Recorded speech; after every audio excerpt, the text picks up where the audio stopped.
आज हम लोग इमाइल दुर्खीम के श्रम विभाजन के सिद्धांत के बारे में बात करेंगे। जब हम लोग श्रम विभाजन की बात करते हैं तो हमारे दिमाग में सबसे पहले जो औद्योगिक क्षेत्र में श्रम विभाजन है उत्पादन बढ़ाने के लिए वो आता है।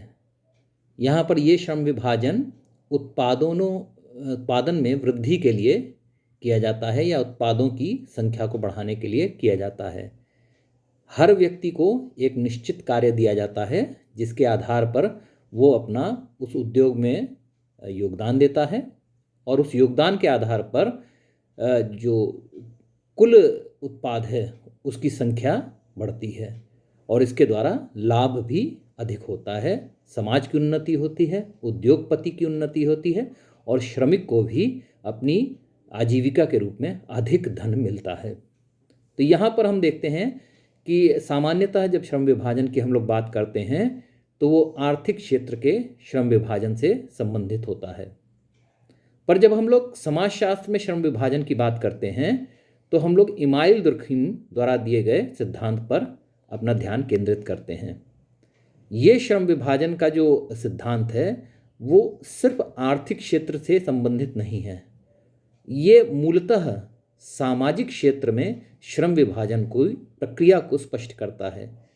किस प्रकार से ऐतिहासिक रूप से श्रम विभाजन प्रारंभ हुआ और किस प्रकार से यह प्रक्रिया आज देखने को मिलती है। तो ये एक पूरे समाज की समग्र दृष्टि को लेकर के चलता है।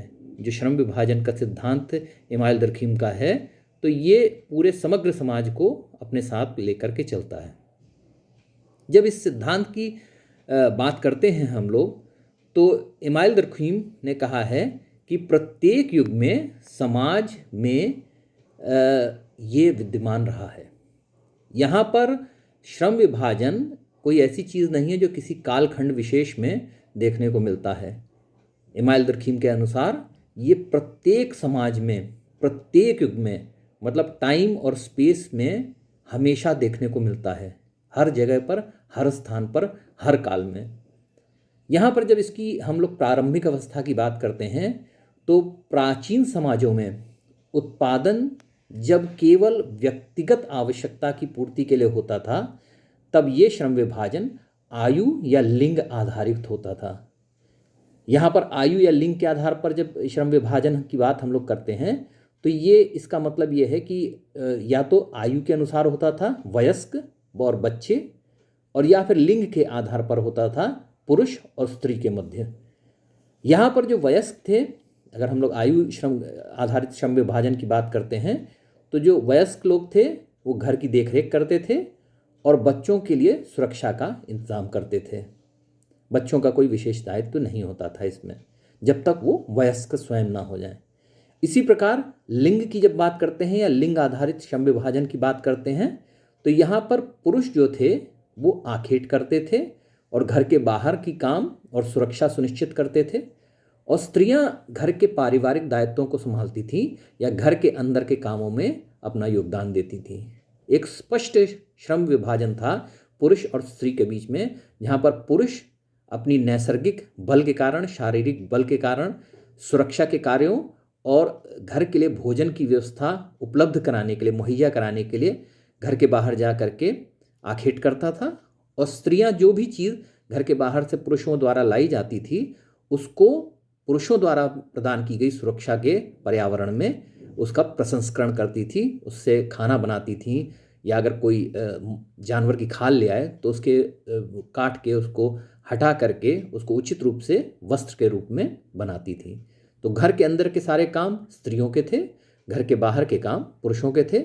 वयस्कों का कार्य पूरे घर की सुरक्षा और जिम्मेदारी था, और बच्चों का कर्तव्य कोई तब तक नहीं होता था जब तक वो स्वयं वयस्क ना हो जाए।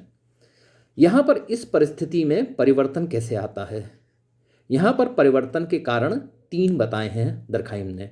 दर्खाइम के अनुसार जनसंख्या में वृद्धि, भौतिक घनत्व में वृद्धि और नैतिक घनत्व में वृद्धि, ये 3 कारण थे जिसके कारण समाज में इस श्रम विभाजन व्यवस्था में परिवर्तन हुआ।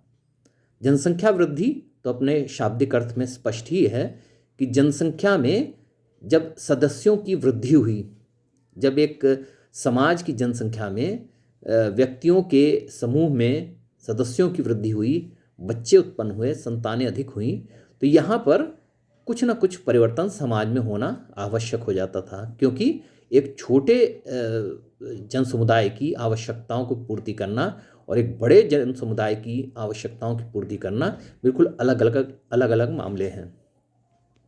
यहाँ पर जब हम लोग भौतिक घनत्व की बात करते हैं, जिसे मटेरियल डेंसिटी भी कहा है दरखाइम ने, तो इसका मतलब यह है कि एक क्षेत्र विशेष में जनसंख्या के घनत्व में वृद्धि। जब जनसंख्या में वृद्धि होती है तो ये भी स्वाभाविक अधिकांशतः देखने को मिलता है कि एक क्षेत्र विशेष में जितने लोग रह रहे हैं, अगर 1 स्क्वायर फुट पे एक आदमी पहले रह रहा है तो उसमें 2 या 4 या 5 या 6 तक की वृद्धि हो सकती है और आगे भी हो सकती है। तो यहाँ एक क्षेत्र विशेष में जनसंख्या के घनत्व में वृद्धि को दरखाइम ने भौतिक घनत्व में वृद्धि के रूप में परिभाषित किया है। इसी प्रकार जब नैतिक घनत्व की बात करते हैं तो नैतिक घनत्व के संदर्भ में दरखाइम कहते हैं कि ये किसी भी क्षेत्र में सामाजिक संबंधों में श्रम विभाजन को कहा जाता है। सामाजिक संबंधों का भी नैतिक घनत्व मतलब सामाजिक संबंधों की भी जो घनत्व है वो जनसंख्या में सदस्यों के घनत्व के साथ बढ़ता है। स्वाभाविक है, जब एक क्षेत्र में जनसंख्या बढ़ेगी, सदस्य बढ़ेंगे, तो उनके बीच संबंध भी अधिक विविधतापूर्ण होंगे, अधिक विविधतापूर्ण होंगे और उनकी भी गुणात्मक और संख्यात्मक वृद्धि होगी। कई नए संबंध भी बनेंगे, गुणात्मक वृद्धि, संख्यात्मक वृद्धि होगी, और कई पुराने संबंधों में भी कुछ ना कुछ प्रवृत्ति का परिवर्तन होगा, जिसे हम लोग गुणात्मक वृद्धि के रूप में दे सकते हैं। अब यहाँ पर 3 बातें आ जाती हैं। जब एक सामान्य सरल प्राचीन समाज में जनसंख्या में वृद्धि होती है, उसके भौतिक घनत्व में वृद्धि होती है या उसके नैतिक घनत्व में वृद्धि होती है, तो यहाँ पर श्रम विभाजन की जो प्रवृत्ति है वो भी परिवर्तित होने लगती है। ये तीनों ही चीज़ें, भौतिक घनत्व में वृद्धि, नैतिक घनत्व में वृद्धि और जनसंख्या में वृद्धि, ये तीनों ही जो बिंदु हैं ये जनसंख्या से ही प्रत्यक्ष या अप्रत्यक्ष रूप से जुड़े हुए हैं। जनसंख्या वृद्धि से प्रत्यक्ष या अप्रत्यक्ष रूप से जुड़े हुए हैं। अब यहाँ पर दरखाइम कहते हैं कि जब समाज में ये तीनों चीज़ें जो जनसंख्या से मूलतः संबंधित हैं, इनमें परिवर्तन आता है तो ये एक जटिल समाज का निर्माण करती हैं। यहाँ पर सामाजिक संसाधनों हेतु प्रतियोगिता में वृद्धि होती है और इस संघर्ष वृद्धि के कारण संघर्ष का शांतिपूर्ण समाधान ढूंढना बहुत आवश्यक हो जाता है। स्वाभाविक है कि जब किसी समाज में सदस्यों की एक क्षेत्र विशेष में संख्या बढ़ेगी तो उनकी आवश्यकताएं बढ़ेंगी। प्राकृतिक संसाधन जो हैं वो उस क्षेत्र विशेष में कम से कम लगभग स्थिर रहेंगे। अब संसाधन जब निरंतर कम होते जाएंगे और उस पर क्लेम करने वाले, उस पर दावेदारी करने वाले व्यक्तियों की संख्या अधिक हो जाएगी, तो स्वाभाविक है कि वहाँ पर संघर्ष होगा। हर व्यक्ति एक ही चीज़ पर अगर अपना दावा करेगा, उसको पाने की चाहत रखने लगेगा, तो उसका अन्य कई दावेदारों से संघर्ष होना स्वाभाविक है।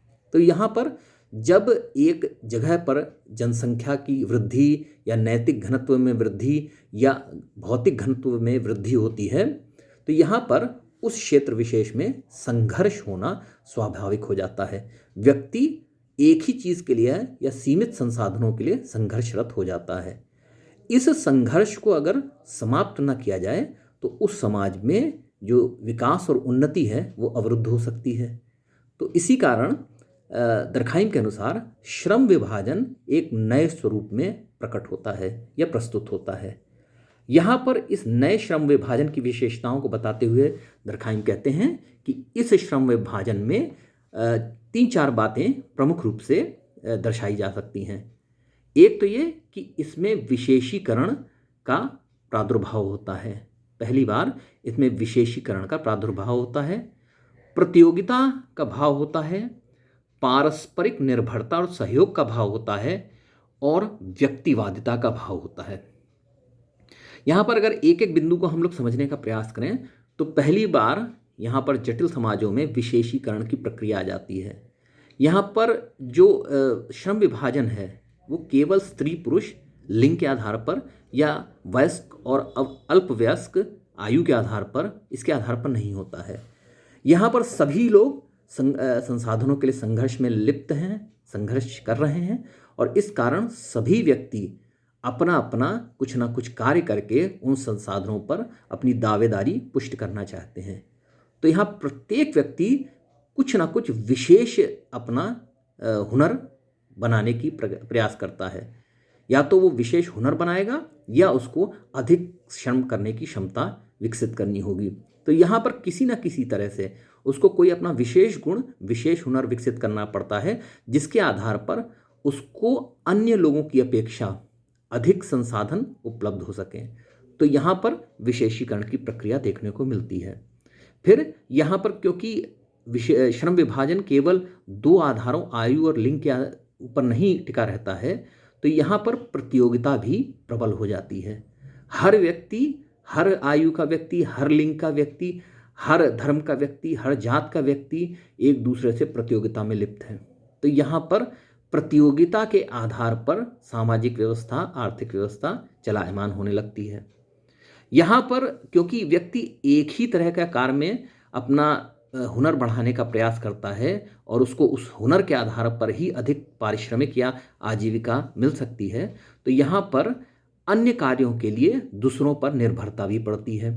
समाज के समूह के अन्य सदस्यों पर व्यक्ति की पारस्परिक निर्भरता भी पड़ती है, और इसी कारण वो प्रतियोगिता का संघर्ष करते हुए भी दूसरों से अपने कार्यों के लिए, सहयोग के लिए भी तत्पर होने लगता है। और अंततः यहाँ पर व्यक्तिवादिता देखने को मिलती है। व्यक्ति विशेषीकरण कर रहा है, व्यक्ति प्रतियोगिता कर रहा है, व्यक्ति पारस्परिक रूप से सहयोग कर रहा है। ये सभी चीज़ें वो अपने व्यक्तिगत स्वार्थ पूर्ति के लिए करने लगता है। समाज की भावना उसके मन से थोड़ी सी विस्मृत हो जाती है, परमार्थ की भावना उसके मन से थोड़ी विस्मृत हो जाती है। केवल वो अपने लिए आर्थिक संसाधनों को जुटाने के लिए हर कार्य करता है, और यहाँ इसी कारण इस श्रम विभाजन व्यवस्था में जो भी वो कार्य करता है वो अपने व्यक्तिगत स्वार्थ के लिए। तो यहाँ पर हम देखते हैं कि ये 3-4 चीज़ें इस नई श्रम विभाजन व्यवस्था की विशेषताएं हैं। यहाँ पर अंततः दुर्खाइम कहते हैं कि जटिल समाजों में सामाजिक एकता में वृद्धि का माध्यम सामाजिक एकता में वृद्धि है। यहाँ पर सामाजिक एकता में, जटिल समाजों में सामाजिक एकता में वृद्धि का माध्यम जो है वो इन्हीं 4 बिंदुओं पर स्थापित एकता है। तो इस प्रकार से हम लोग देख सकते हैं कि इमाइल दरखीम ने जो श्रम विभाजन का सिद्धांत प्रस्तुत किया है वो सिर्फ आर्थिक क्षेत्र का सीमित ज्ञान नहीं कराता है, या उसका क्षेत्र, उसका दृष्टिकोण सिर्फ आर्थिक क्षेत्र तक सीमित नहीं है, वो एक विस्तृत सामाजिक क्षेत्र पर भी अपने ध्यान को केंद्रित करता है।